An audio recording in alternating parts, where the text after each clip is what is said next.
You may encounter many defeats, but you must not be defeated. In fact, it may be necessary to encounter the defeat, so you can always know who you are, what you can rise from, and how you can still come out of it. That's a quote from the late phenomenal Maya Angelou, and that is so apt for today's story that celebrates one courageous woman, Makamelo. My name is Pule Molebati. Welcome to Bophelong on the SABC News Channel, and as we celebrate Women's Month, we reflect on struggles and achievements of our women. Up next is the life story of a giant and a hero of a woman, compiled by our producer Sinenhlanhla Mthembu. Have a look.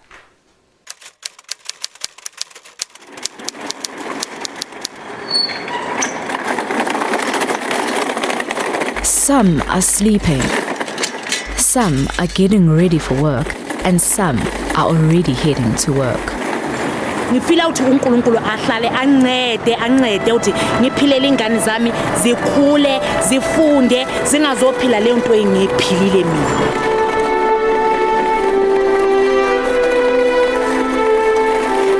"32-year-old Makamelo, a mother of two, is one woman who knows how to work hard for money to feed her family. Ngafika lana la eGoli ngo2002. Ufika wami la eGoli, ngafika ngilethwa womunye baba na womunye mama ngizobasebenzela le phezulu ePark Station. Safika sasebenza kwalo baba wasixosha saphindele ekhaya. When life knocked her down, she tried again. Ngaqhuba impilo ngadayisa daily sana. Maybe about 2 years or 3 years. Ngabona uthi kathi change hayibi khona. Ngahamba ngavula business lami erank Wonders. Ngadayisa ama cold drink, ngadayisa ama apple. Ize la sithi ngimpilo ikathi izobonakala. Basixoshe erank bathi abasafuna umuntu odayisa lapho. Second time unlucky, she still got back up on her feet and tried again. Ngazala ezansi eDorfontein. Ngize kuwomunye mama omSuthu wasekhaya. Mase ngize kulo mama ngababuza uthi lezi ngcola uqhuba kanjani uthi lisiqhube kanje. Wathi hayi ngizobonisa. Wena uthenga ingcola zohamba nawe siye eHillbrook. Ngaleso sikhathi bengisasebenza eHillbrook. Awusaya eHillbrook into zami ngabona ziba right. Ngiphila ngikhona uthi ngiphile impela ngacela ulutho kumuntu. And since then, she has been able to generate money that keeps her and her family going. Every day she wakes up early, walk to different suburbs, some as far as 12 kilometers, just to dig in bins for anything and everything that she can sell at companies that buy recyclables. Friday, ngiphuma lana maybe ngabo 3:30. Ngiyayela Albertine food. Where depend. Umsebenzi mawulumningi kakhulu eAlbertine ngo Friday. Uzothola uthi la endlini ngifika ngabo 6 ntambama or ngabo 7. It cannot always be safe for her to be on the road by herself when it's still so dark. But she explains where her trust is. Mina ngithembanga lutho, ngithembe nje uNkulunkulu uthi uye uzongiteta angise la ngifuna uya khona aphinde angibuyise futhi. The men can do all sorts of stunts on their trolleys, and clearly Makamelo has mastered the technique of skating with her trolley too. This was not just by choice, but it was because of pressure. Mina ngifundiswa ngumuntu ngisibonele nje laba baba bantu bagibela ngasho ngathi nami uthi ngize ngifike la ngiya khona ngokusheshsha uvuza ngigibele lento uthi nami ngiyofika ngokusheshsha. By the time she arrives at her destination, it's still dark outside. But she continues doing her work. Kahle ebinini ngifuna igroup ama plastic bokhopha yonke into esebimini ngiyayifuna. Ngaphandle ulo boma pampers ini boma plastic lawa ashwabuze yangu yabona angifuni lawa bolezi izinto zaboma okadi lawa amancane angifuni lozona kodwa the most into zesebimini siyasifuna sonke. She does this till the sun comes out, and still the work does not stop.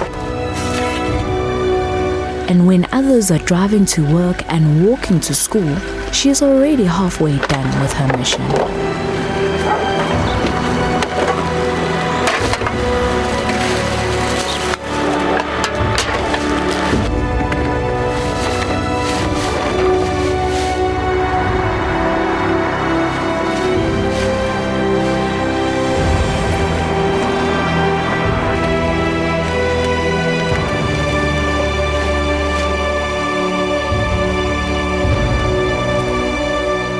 Abanye abantu masibasibone emadasibimini basitya uthi sifuna ukudla kanti abantu badonsa ingcola ubuningi babo abafuna ukudla bakhona bawufuna ukudla uzothola baphethe amasikhulubeke abahambi njengathi thina masifika edasibimini sabe singafuna ukudla sabe sifuna nje uthi impilo zethu zahambe kahle siyofuna yona leyo mali yawuthi nathi sikhona ukuthi sithenge ukudla. Wow, what a brave woman with a heart of a lion. Stay tuned because after the break, we get to see that the job is not yet done until she goes back home and fulfills her mission.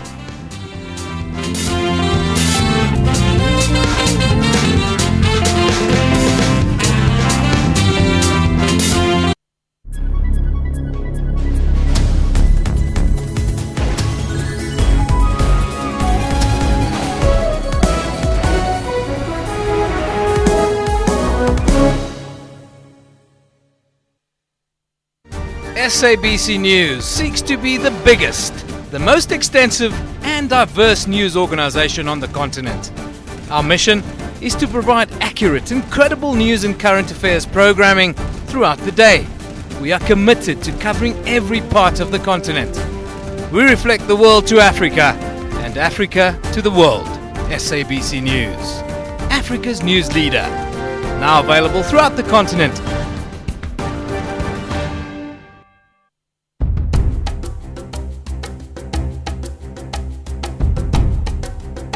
What kind of a politician are you who's so wealthy? Doesn't it disturb you that you are leading a political party which is supposed to be representing the poor, yet you are very wealthy? But surely you didn't get your wealth out of education. You have what? 90,000 cattle ranches in Choma. You've got more than 20,000 animals in one ranch and 35,000 in other ranches. You are big. Would Zambia have been safe under your leadership? No question about it. Watch Question Time with me, Mpho Tsedu, Monday to Thursday at 5:30 p.m. on the SABC News channel. The EU says South Africa is not alone in the challenges it faces trying to manage immigration. How do we manage people who are low skilled and appear to be competing with the locals for resources? Between 2013 and 2015, the department has received more than 33,000 applications for work visas from foreign citizens. Unemployment in Spain amongst youth is now almost as high as in South Africa, and this all contributes to dissatisfaction. Unfortunately, it's the poor against the poor actually fighting over poverty. For top stories and updates around the world, catch Your World weekdays at 9 p.m.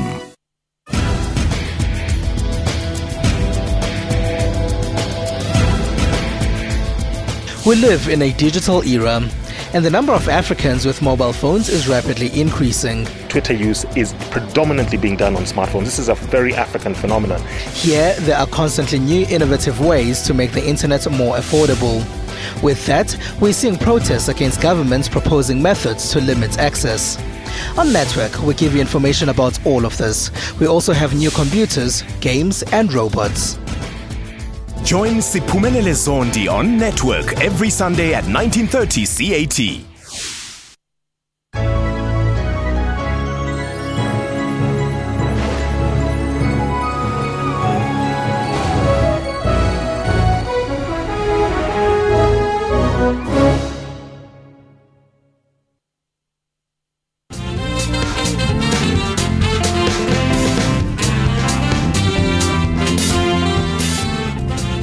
Welcome back to Bophelong, a place of hope. Almost over 10 years of making money the way she does, Makamelo has not only learned to embrace her daily routine, but to inspire and encourage other women who have lost hope and have run out of ideas of how to make money.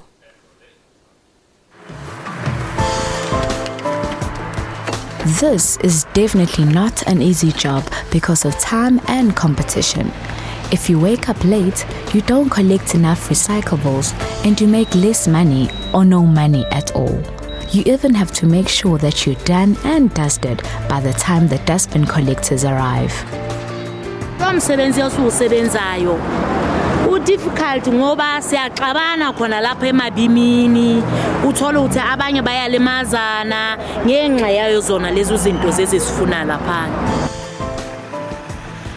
After the long walk to Alberton and digging in almost every bin, she still has to walk back home using the very same route she came with. Only difference is she's going uphill with a packed trolley. Mangizothi ngikhatheli ngipakisha ingcola yami esayidini mhlemi ngithi ngifica isitolo angihambi nganamali njalo ngihamba ngiphethe imali yami mangizwa nje uthi ngilambile ngene esitolo ngithenga ingudla ngihlale phansi ngidle after ukudla ngiyawuzwa uthi hayi amandla akhona manje qala phansi ngiyahamba.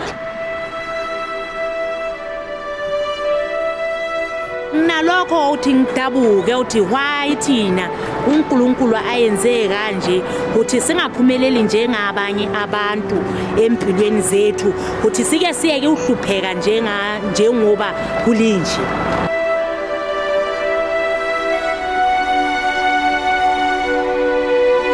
All this load carried here comes with nothing but fighting. Abanye nje basixoshe emabimini wabo bathi abasifuni siyabangcolisela kanjalo nje. Anginandaba ngithi vela ngisibothwa anginankinga nje. Ngiyavuma impela uthi ngisosibotha. She tells us more about the trolleys and where they get them. Lezi ngcola sithola kanje uyabona lapha ne-trap yard last dayisela khona. Uzothola ukuthi bakhona abantu banofika bayidayisa ingcola leyi-1 yi-100 rand.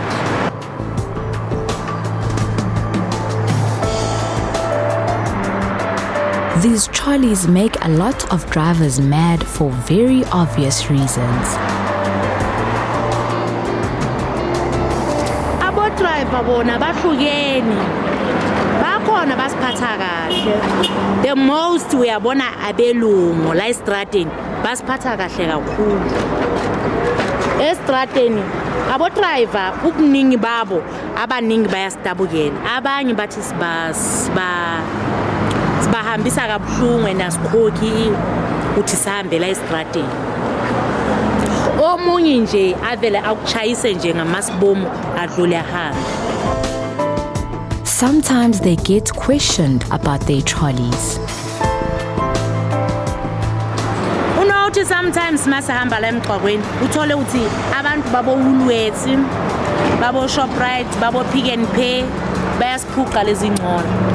Bathi lezi ngcola zitshontshiwe.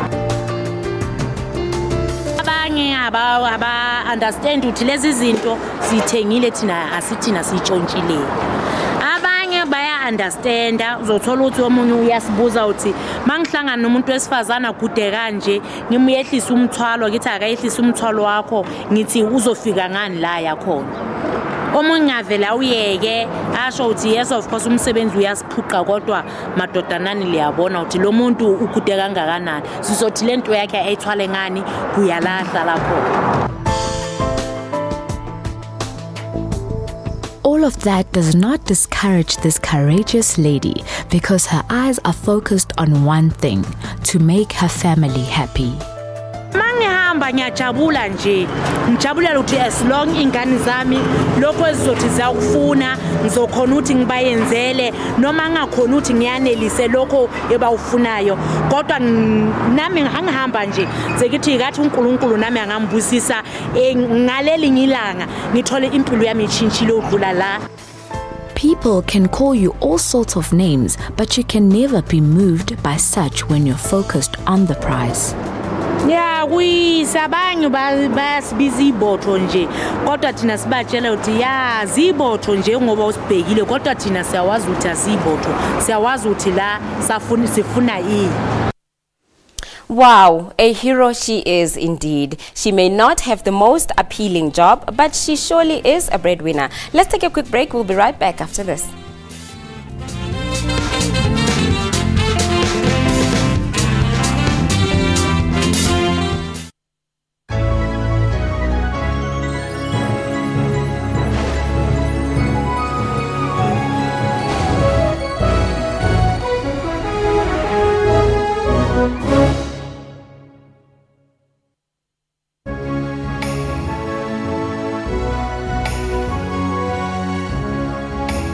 Welcome to AM News here on SABC News Channel 404. The people who also should be concerned are the people who voted for people of that ilk.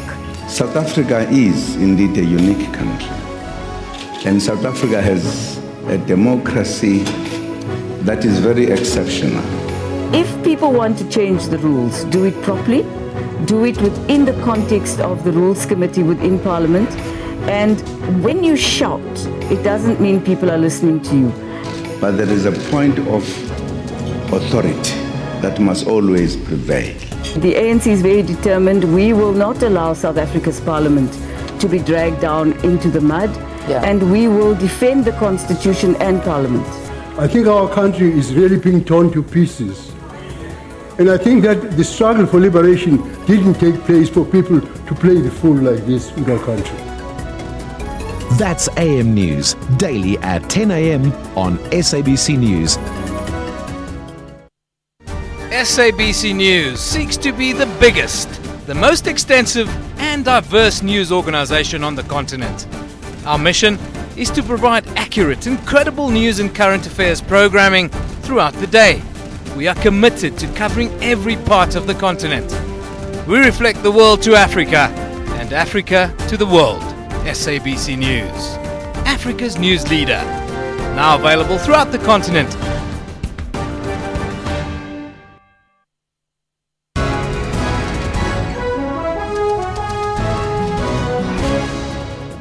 Scientists are confident they have found the source of the outbreak, a bat colony in southeastern Guinea.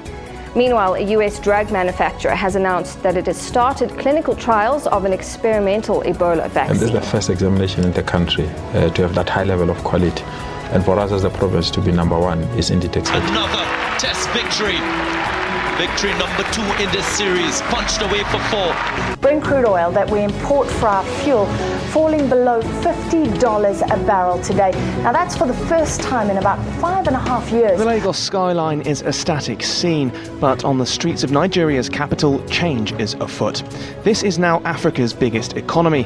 For all your business news, stay tuned to your favorite channel, SABC News, at 1 Monday to Friday.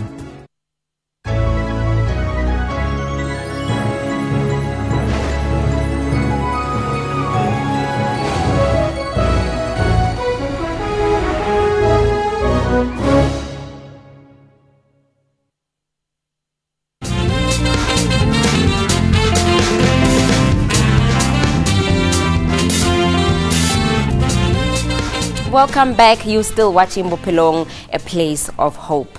A wise man once said, don't wait for people to dress your bed for you. Do it yourself and you'll be glad to sleep and feel relaxed. And this is exactly what Makamelo has done for herself and her family. Take a look.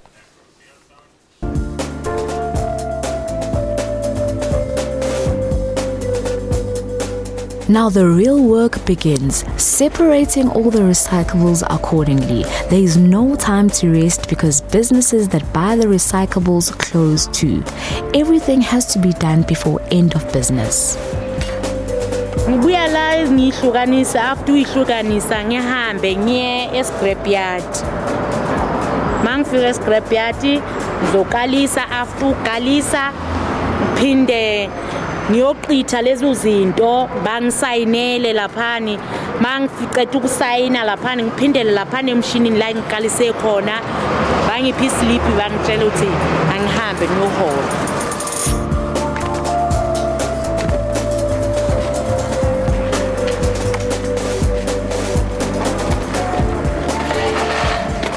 ngijabulile uthi manje ngiyasotha ngiyahamba ngiyadayisa after that ngibuye ngizophumula kusasa nje ngicabangela kusasa uthi ngizovuka ngishona ngaphi. How much money is behind all this work? Kuyadepend uthi na umsebenzi wakho namhlanje ube mungakanani. Uzothola ukuthi indawo zihlukene futhi indawo zethu asebenzeki ngofana. Uzothola ukuthi ngosuku sometimes mangithi ngisebenze kahle mhlawumbe ngithi akhona amalanga ozothola ukuthi namhlanje ngiyasho ukuthi ilanga leso ngihamba kahle nilanga leso ngizohamba kahle. Zikhona indawo awuhlali njalo uthi uhambe kahle. Zikhona indawo zengithi namhlanje ngiyawazi ukuthi mangiye endaweni yethi ngihambe kahle. Njengabo Khilani, uKhilani mangihambe kuwo ngiyawazi ukuthi ngizobuya ngijabulile impela. Ngijabule ngamalini? Mhlawumbe uzothola ukuthi ngithole boma 3 something. Kuyadepend ukuthi umsebenzi wami lo holelanayo ungakanani. Cause ngoba kuyadepend ukuthi ngiphethe into engakanani eholelanayo. Some days are better than others, and there are times when she makes very little money. Siyami babhlungu. Kodwa ngiphinde ngiyamngele ukuthi ayikho into engizoyenza ngibonga khona lokho engitholile kwanamhlanje. Cause bakhona ozothola ukuthi abawazi ukuthi ilanga malishona bazolala badlile. Ngibonga nje lokho ngitholile ngiyajabula ukuthi yeso esilwa ingane zami zizolala zidlile singangeni indlu nendlu ngize sicela ibhaba. Silala sidlile. Yonke into esifuna siyayidla nje. Yonke into esifuna uyithenga siyayithenga ngaleyo mali le yalezi zinto. Siphila kanjalo yiyo impilo esiyiphila nje. Giving up has never ever been an option. Ngithi ingane zami zizophila kanjani mangihlala ekhaya? Ngeke sikhona ukuphila ngendlela engifuna ngayo angathi ngiyahamba ngiyohlala ekhaya. Ingane zami ngeke siphile ngaleyo ndlela emina ngithanda ukuthi siphile ngayo. After all that hard work, she still walks to go sell the things she collected. For a number of reasons, access is strictly controlled. We could not film inside. It's been 12 hours and Makamelo has indeed achieved her daily mission. Cause ngoba lento esiyenzayo bakhona abaningi ebangakhona ukuyenza futhi ebangayicabangi ukuthi bangayenza lento esiyenzayo ukuthi ingane zabo zilale zidlile. Mina into engayinika umuntu wesifazane ongafuna ukusebenza othembele endodeni amadoda akathembakali. Mina ngibakhuthaza ukuthi nje impilo uthi uze uphile ungahlala ucela endodeni uzothi ngicela ukuthi umuntu ngaleso sikhathi sometimes uzothola ukuthi akathandi upha le nto oyifunayo uzothola ukuthi usoyenza into ezinsnacks uhamba ujola usitshe uthi la madoda azonika imali kanti ayikho imali ebazonika yona bawunika ukufa phela nje. Ngifila ukuthi uNkulunkulu ahlale ancede ukuthi ngiphilele ingane zami zikhule zifunde zingazophila leyo nto engiphilile mina zibe zichintshe mhlemi emzini wami hayi bangizoba nomuzi wami uchintshe ngayenye indlela ngenxa ya ukuthi mina angifuni ingane zami zizophila lempilo engiphilile la igodi.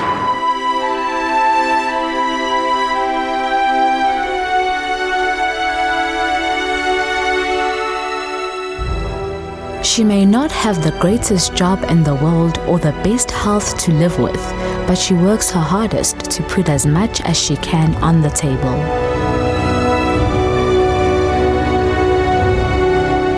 Remember that your trash can be someone else's treasure.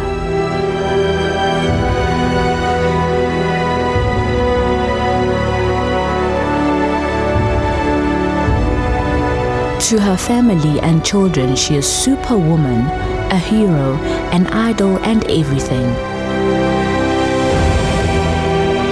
And for that, we salute you, Makamelo. You are a true definition of a rock. Uyimbokodo.